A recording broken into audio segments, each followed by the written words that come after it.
Welcome back, everybody, to the Westlake Hornets Teambuilder Dynasty here on NCAA Football 14. As today, the Hornets return home to Burmester, Utah, as they are set to face off against the 4-4 Air Force Falcons. Westlake coming off a win last week against the Ducks. That'll put them at 8-0.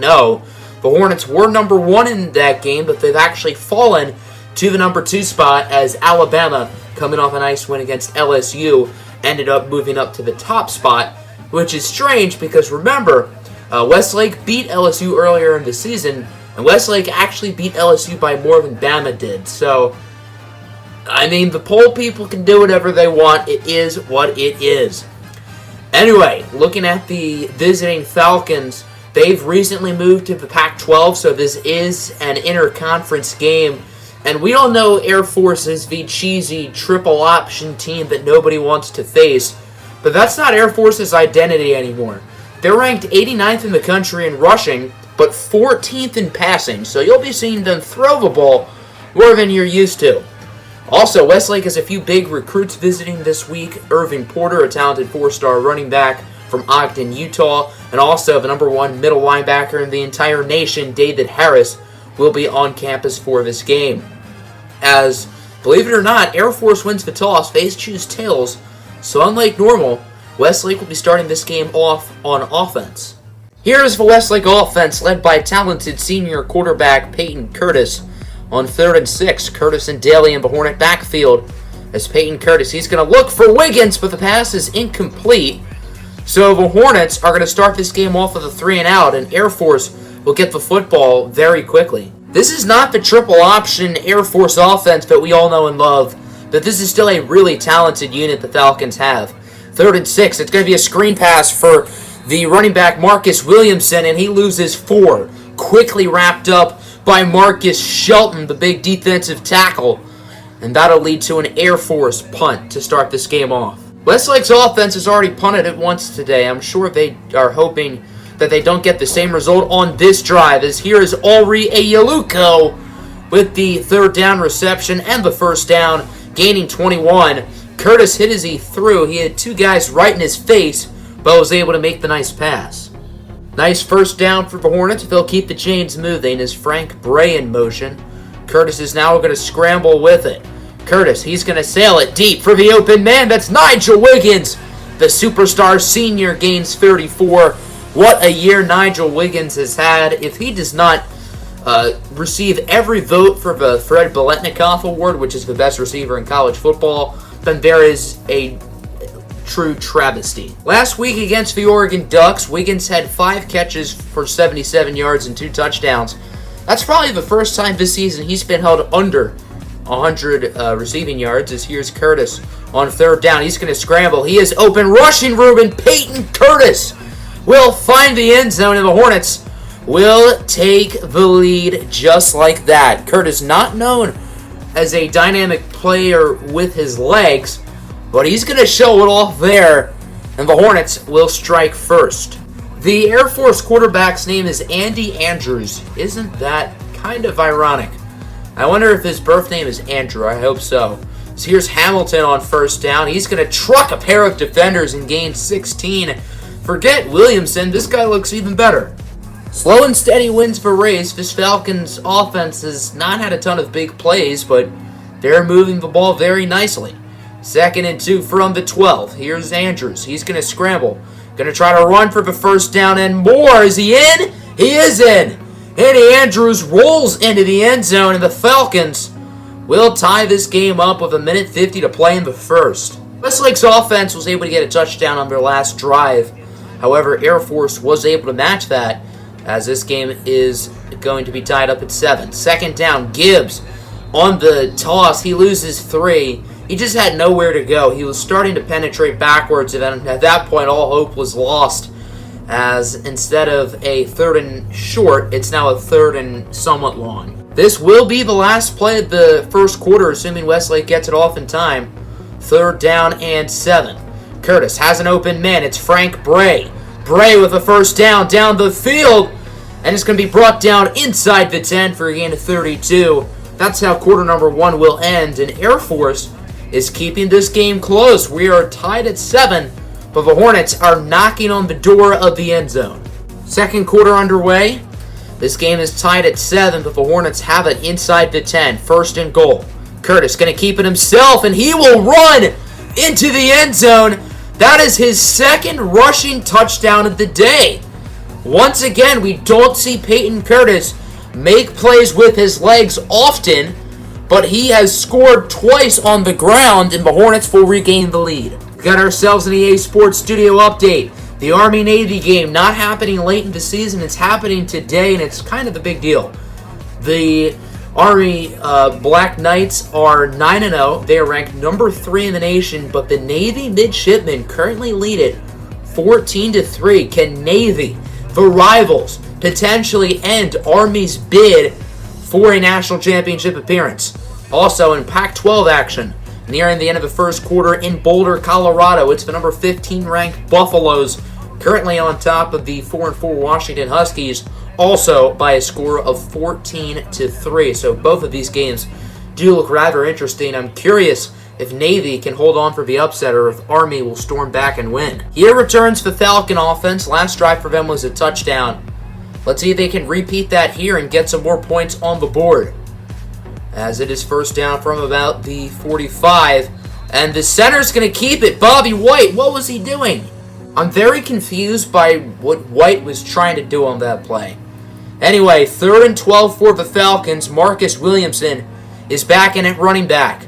Andrews looking to throw it. He gets it to Mackey, who only gained 7. So that'll bring up an interesting 4th and 5.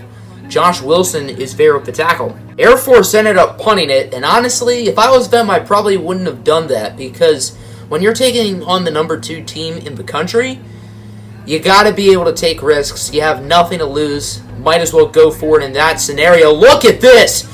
Curtis airs out a bomb on first down for Noah Newton, who is wide open and will find the end zone for a Westlake touchdown.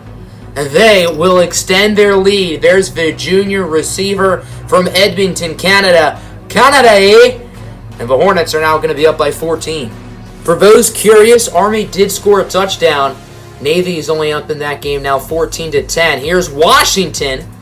He's going to start the drive off with a nice gain of 23 for Air Force. I think Air Force is really kicking themselves for not going for it on 4th and 5, as they're now down by 14. Here's Andrews. He's going to get by Johnson. Breaks the tackle from Wilson, and that'll be a really nice run of 17. Very nice run for Andrews, as the chains will move for Air Force. It is first down from about the 33. Option. Cole Spencer is fooled, but you know who isn't? That's the junior Marcus Shelton in the middle of the defense, making another play. His second tackle for loss today. Air Force is now in the red zone. Let's see if they can get some more points on the board and make it a one-score game once again, as it will be a handoff for Williamson, not Washington. And there are 3 Hornets right there at the play. John Paul Patterson, he's going to get credited with the tackle, but Lewis Connie and Ray Johnson were also there as well. Now it's 2nd and 11. After the 1-yard loss, Williamson out of the game. The backup is back in as Andrews looking to throw it under pressure, and he will be sacked by Justin McGee. And that'll lead us to a 3rd and 18. First sack of the game for the Hornets, and I think that came at a pretty darn good time. 4th down and 18 at the 28. Air Force is going to go for it. They don't trust their kicker. I like the aggressiveness, but it's 4th and 18. That's no easy feat. And Andrews is going to be sacked. Lewis Connie and Ray Johnson are both there with the play. That'll be a loss of 7, and Westlake will get the football back. 3rd and 10 here for the Hornets. They are 4 for 5 on 3rd downs today, but this is no easy conversion. 5 wide set. Curtis alone in the backfield. Hit as he throws, and he's going to get it out to Curtis Vincent for the first down and a gain of 26 yards. Westlake just used their first timeout. They have 2 remaining. This is the 11th play of the drive. 29 seconds to go. Handoff for Patrick Daly. He is the first, and Daly will find the end zone for Hornet touchdown. And right as Westlake scores, Army has taken the lead over Navy. But going to the more important game, wink wink, Westlake now leads it by 3 touchdowns. Half number 1 is in the books. Westlake leads at 28-7. It is Air Force who does start on offense, however, so maybe they can try to start an unlikely rally. Here's Andrews on second down, hit by Spencer. He gets it to Young, and that'll be 23 yards for Swaggy P himself, Nick Young. It is 3rd and 8 here for Air Force. They got to get this first down if they want to start a rally to open up this second half. Andrews, screen pass for Williamson, and he's going to be pushed out of bounds by Lewis Connie and company, gaining 0. And that'll lead to a 4th and 8. 2nd and 10 here for Westlake. 4:54 left to go in the third quarter. As Curtis, he's going to look for his main man, Nigel Wiggins, and he is gone.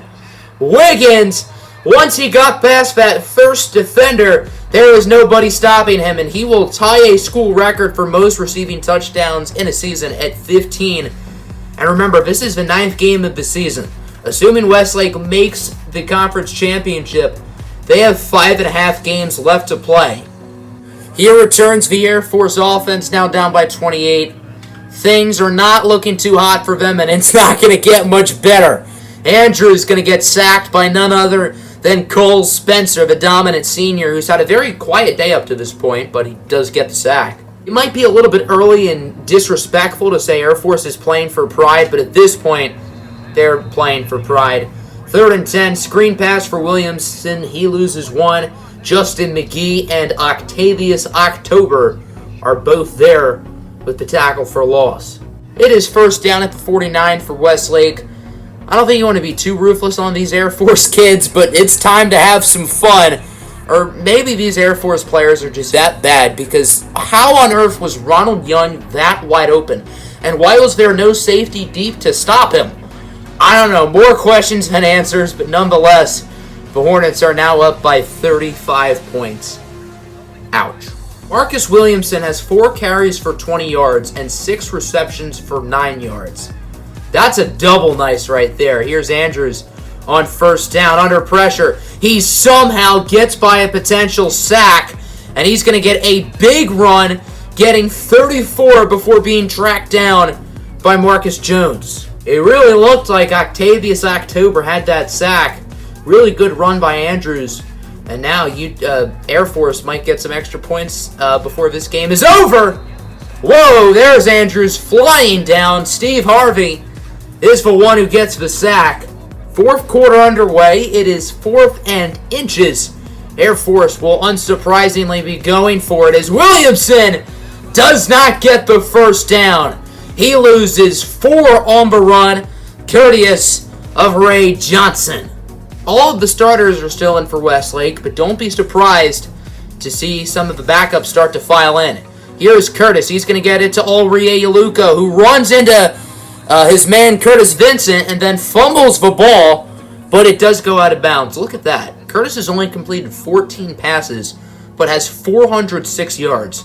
That is truly unbelievable. Westlake now has it inside the 10. They are 3 for 3 in the red zone with 3 touchdowns. Let's see if they can get a 4th and finish this game off strong. That's not the start they wanted.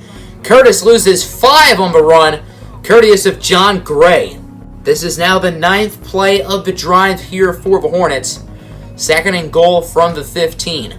Curtis, he will hand it off for Patrick Daly. Daly has some blocks, and there was nobody miles from him at the end of that run. And that'll be an easy touchdown, his 2nd of the ball game. And now Westlake is up by 42, assuming they make the kick. Here returns the Air Force offense, down by 42. Things are not looking hot for them, Chief. No, no, no. Here is Andrews on first down. He's going to be immediately brought down at the ground. Cole Spencer hits him hard for his 2nd sack of the afternoon. 4th and 4. This is for the game. I mean, Air Force is already down by 42. Westlake has this game won. But technically speaking, this is going to be for the game, and the Air Force will get the first. Justin McGee looked like he did not want to cover him. More so, he looked like he was trying to get to the quarterback, and that'll be a first down for Air Force. Apparently, Nigel Wiggins is out on defense. I don't know why, but he is, so whatever. Nigel Wiggins gets to finish out the game on defense. That's fun. As here is Andrews looking to throw it. Over to Dixon, who will find the end zone. I think that was Patrick Daly on defense. Why are these offensive players on defense? I understand there's 30 seconds left, but still, this game is weird. And Air Force, yeah, that is Patrick Daly. And Air Force will make this game a little bit closer. Oh, this is cute. Air Force still thinks they had a chance. They're going to go for the onside kick. It will be recovered by Noah Newton. And that seals the deal if this game wasn't already over. And that is how this game will end. But Westlake Hornets get the win in dominant fashion, 49-14. They were far superior to Air Force on both sides of the ball. And this is a very good win for the Hornets. They now improve to 9-0. 3 more games left in the regular season. Let's see if the Hornets can continue to hold on and potentially make their second national championship in school history with the goal of winning it all. Have a good one. Deuces.